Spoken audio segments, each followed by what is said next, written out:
جی میں بشرا be be کی بیٹی ہوں، اور یہ ویڈیو ریکارڈ کرنے کی یہ وجہ ہے کہ پچھلے کچھ دنوں میں نے میڈیا میں اپنی والدہ کے بارے میں بہت گند سنا ہے، اتنا گند سنا ہے کہ یقین مانے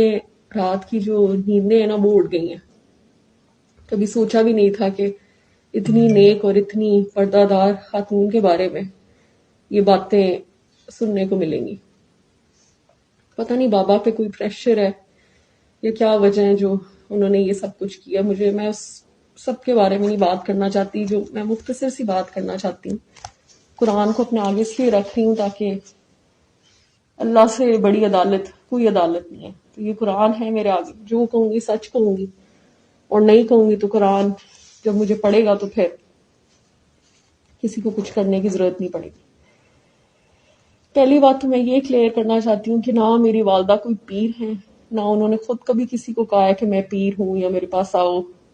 نہ کبھی ہم نے کہا ہے کہ ہماری والدہ پیر ہیں۔ وہ پیر نہیں ہے، لوگ ان کو کہتے ہیں تو وہ لوگوں کے مسئلے ہیں جی، لوگ کیوں کہتے ہیں یہ ہمیں نہیں پتا، لیکن وہ پیر نہیں ہے۔ اس کے علاوہ میں یہ بات قرآن پہ ہاتھ رکھ کے کہہ رہی ہوں کہ میری ماں جادو ان کے آس پاس جو اللہ کا نام لے اور اللہ کے رسول کا نام لے، اس کے ساتھ جادو کا نام جوڑنا ایک نہایت ہی زیادتی کی بات ہے۔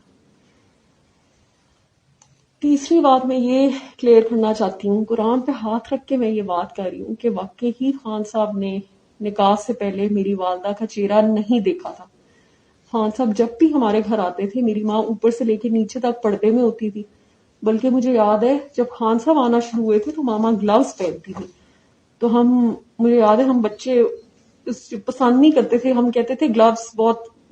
فنی لگ رہے ہیں، مت پہنا کریں، اتنا بھی اسٹرکٹ نہیں اللہ نے کہا۔ تو وہ ہماری بات نہیں مانتی تھی، پھر بھی گلوز میں بیٹھتی تو ہمیں بڑا فنی لگ رہا ہوتا۔ تو وہ واقعی ہی خان صاحب نے کبھی ان کو پردے کے بغیر نہیں دیکھا۔ اور یہ بات میں قرآن پہ اس لیے ہاتھ یہ دیکھ لیں آپ سب، قرآن ہے تاکہ کل کو یہ کوئی نہ کہے کہ آگے قرآن نہیں تھا کوئی کتاب رکھی ہوئی۔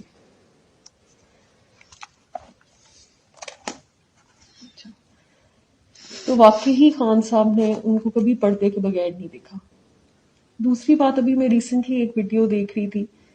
جس میں میرے چچاؤں نے کہا ہے کہ میرے والد صاحب جو تھے ان کے اسپیل میں تھے۔ شکر ہے یہ تو مان کے ہیں کہ جوائنٹ فیملی تھی اور جوائنٹ فیملی میں خان صاحب ان کی پریزنس میں آیا کرتے تھے۔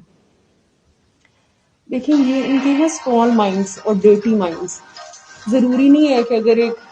عورت کے پاس بندہ بیٹھا ہو تو کچھ غلط ہی ہو رہا ہوتا ہے، اللہ کی بات صرف اللہ کی باتیں ہوتی تھی، یہ مجھے اچھی طرح یاد ہے۔ کیونکہ اکثر خان صاحب کو لیکچرز جب پڑھتے تھے تو ماما کہتی تھی تم بھی بچے، ہم لوگ گزرتے تھے بچوں کو بٹھاتی تھی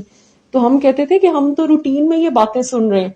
تو ہمیں مطلب ہم مذاق سے کہتے تھے کہ ہمیں بخش دیں، ہم یہ باتیں بہت سن چکے ہیں، تو اب ایک اور گھٹا نہیں ہم نے یہ لیکچر سننا ہے۔ اس کے علاوہ ایک بات میں نے وہ اون چودھری جو ہیں وہ یہ کہہ رہے تھے،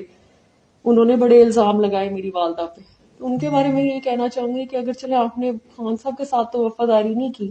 حالانکہ تعلق آپ کا سیدھا ان سے ہی تھا، میری والدہ سے تو آپ کا کوئی تعلق نہیں تھا، تو آپ اس چیز کا لحاظ کر لیتے کہ آپ کی جو بچوں کی ماں ہے ان کو راہ حق میری ماں نے دکھائی تھی۔ ہم سنتے تھے جب وہ آتی تھی والدہ کے پاس، اور وہ راہ حق پہ میری والدہ کی وجہ سے آئی تھی، اس چیز میں کوئی جھوٹ نہیں۔ تو بس یہ مختصر سی بات میں کرنا چاہتی ہوں، باقی آگے قرآن ہے میرے، اللہ کی عدالت سے بڑی عدالت کوئی نہیں ہے۔ یقین کرنا ہے کسی نے کرے، نہیں کرنا تو وہ بھی فرق نہیں پڑتا، لیکن جو غلط اور جھوٹ زنا کا الزام ان پہ لگایا جا رہا ہے، اور یہ لگایا جا رہا ہے کہ ان کے ناجائز افیئرز تھے میری والدہ کے ساتھ، تو یہ بالکل جھوٹ ہے۔ اور میں ابھی بھی یہ ویڈیو ریکارڈ جو ہے میں اپنی فیملی کے خلاف جا کے کر رہی ہوں، مجھے نہیں پتا اس ویڈیو کے بعد میرے ساتھ کیا ہوتا ہے، لیکن میری ماں نے بڑا سنسیئرلی ہمیں بڑا کیا ہے، اور ہمیشہ ان کے منہ سے اللہ رسول کی بات سنی ہے۔ تو جو ایک خاتون ہے ہی اللہ کے راستے میں، مجھے سمجھ نہیں آتی کہ لوگ ان کے دین کو ہی پکڑ کے مذاق بنایا ہوا ہے۔ انہوں نے کبھی نہیں کہا کہ وہ پیر ہے، نہ وہ کہ وہ بہت نیک ہے اور وہ بہت پیرنی ہے۔ یہ جو پنکی پیرنی، جادوگرنی، یہ جو ساری چیزیں یہ میرے چچا نے مان بھی لیا، اب تو ایکسیپٹ کر لیا۔ جب خان صاحب کا عروج کا وقت تھا اس وقت تو نہیں انہوں نے یہ باتیں کی آگے، تو وہ چڑھتے سورج کو لوگ سلام ہی کرتے ہیں، تو اب یہ لوگ باتیں کر رہے ہیں تو ان کو یہ پہلے بات کرنی چاہیے تھی۔ تو بس یہ مختصر سی بات ہے، باقی اللہ تعالیٰ سب کا انصاف کرتے ہیں تو اللہ تعالیٰ ہی کریں گے انشاءاللہ۔